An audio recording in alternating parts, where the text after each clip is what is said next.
Hello et bienvenue sur la classe de Fleur dans une nouvelle vidéo. Aujourd'hui on va faire le point sur mes dernières lectures. C'est parti!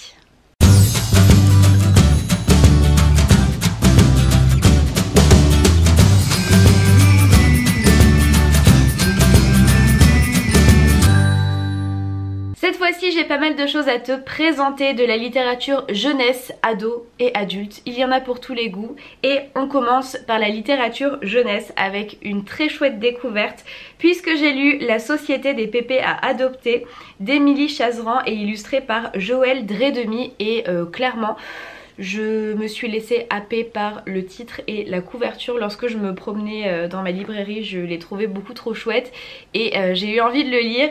C'est un roman qui est vraiment très sympa, très facile à lire. C'est écrit gros pour... je sais pas s'il y a un âge conseillé, mais en tout cas pour le début du collège, ça se lit sans souci.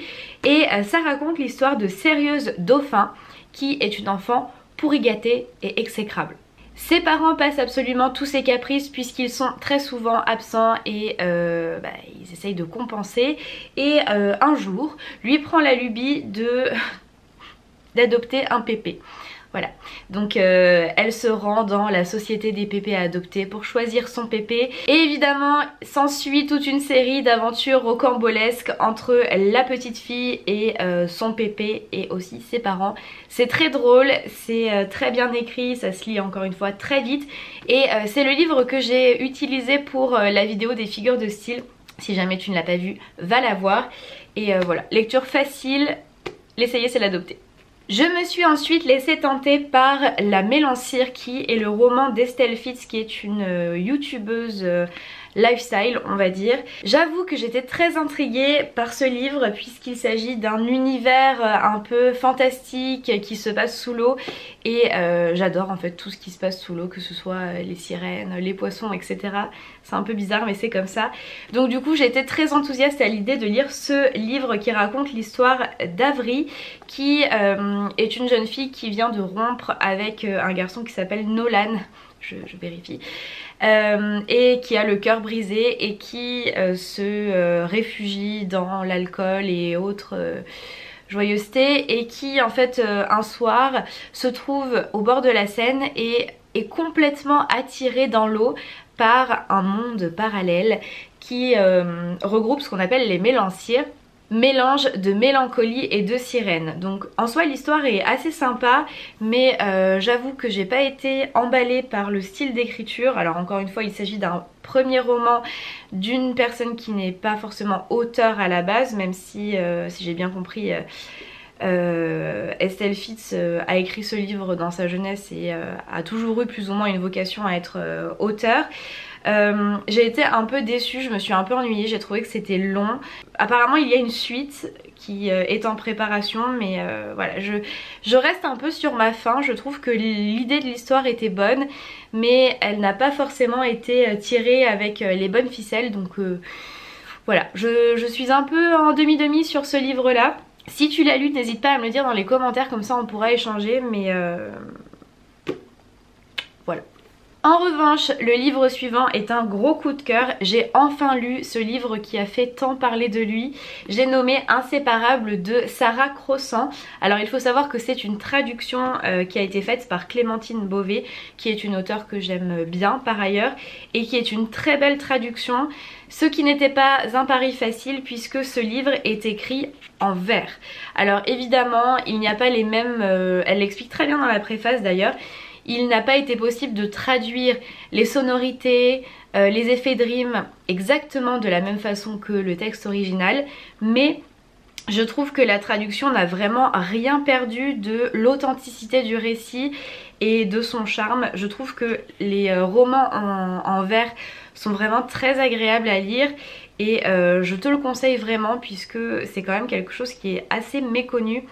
Et ça se lit très rapidement, c'est facile à lire et j'en viens au texte.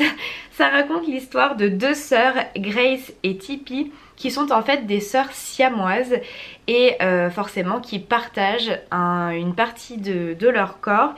Et ça raconte vraiment le parcours qu'elles ont, les remarques qu'elles peuvent recevoir de l'extérieur, leur lien très fort aussi. Voilà, j'ai adoré adoré, adoré, adoré. Et j'adore la couverture aussi, ce qui ne gâche rien. Récemment, j'ai également lu mon premier Guillaume Musso. Alors oui, tout arrive. Et j'ai choisi La jeune fille et la nuit qu'une amie de ma maman m'a prêté.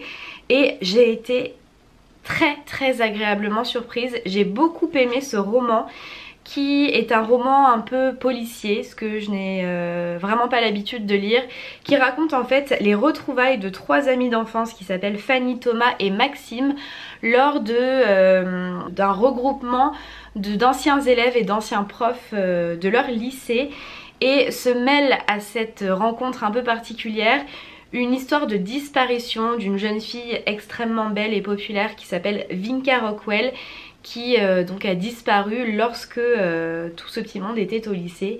Et donc il y a plein d'histoires qui s'entremêlent, des aveux, du suspense. Et j'ai adoré, donc je ne sais pas si tous les Guillaume Musso sont aussi bons que celui-ci, mais en tout cas je te le recommande si tu aimes le suspense et les histoires un peu policières. Et ça se lit vraiment très vite, hein. Il y a quasiment 500 pages, mais je l'ai dévoré. C'est écrit de façon très agréable. Ça aussi, je vais pas dire que ça m'a surprise, mais j'avais quand même quelques a priori sur l'auteur, il ne faut pas se le cacher, parce que quand on fait des études littéraires, on a tendance à diaboliser un peu certains auteurs, et c'est un peu bête quand on y pense. Mais voilà, n'hésite pas à me dire dans les commentaires si tu as lu celui-là ou d'autres Guillaume Musso, et à me faire tes recommandations, puisque je pense que je ne vais pas m'arrêter là. Et enfin, pour terminer, je voulais te parler d'un livre que je n'ai pas physiquement puisque je l'ai emprunté. Je mettrai une image juste là. Il s'agit de Complètement cramé de Gilles Legardinier. C'est le 2e roman de cet auteur que je lis, et je rigole toujours autant.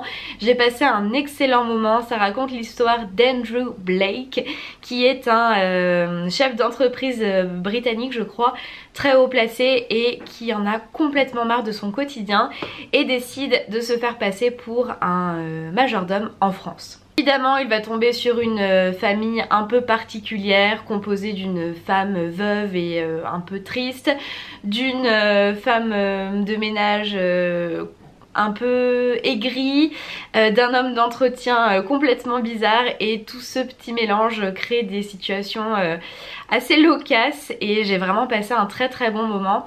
Je ne suis vraiment pas déçue de cette 2e lecture de Gilles Legardinier, et là encore j'ai envie de faire d'autres découvertes. Donc voilà, si jamais tu as envie de passer un bon moment, voilà, d'opter pour une lecture bonne humeur, je te conseille ce roman-là. Et voilà, c'est déjà tout pour mes dernières lectures. J'espère sincèrement que cette petite sélection t'a plu. Si tu veux voir d'autres livres, je te parle de la sélection Babelio 6e dans cette vidéo, et je m'apprête à tourner la sélection 3e qui m'aura pris un peu plus de temps à lire puisqu'il y a 40 livres. Je parle beaucoup trop, et quand on parle de livres, je ne m'arrête plus. N'hésite pas à me dire dans les commentaires quelles sont tes dernières lectures, à liker la vidéo si elle t'a plu, à t'abonner à la chaîne pour ne manquer aucune des prochaines vidéos, et je te dis à très vite. Ciao!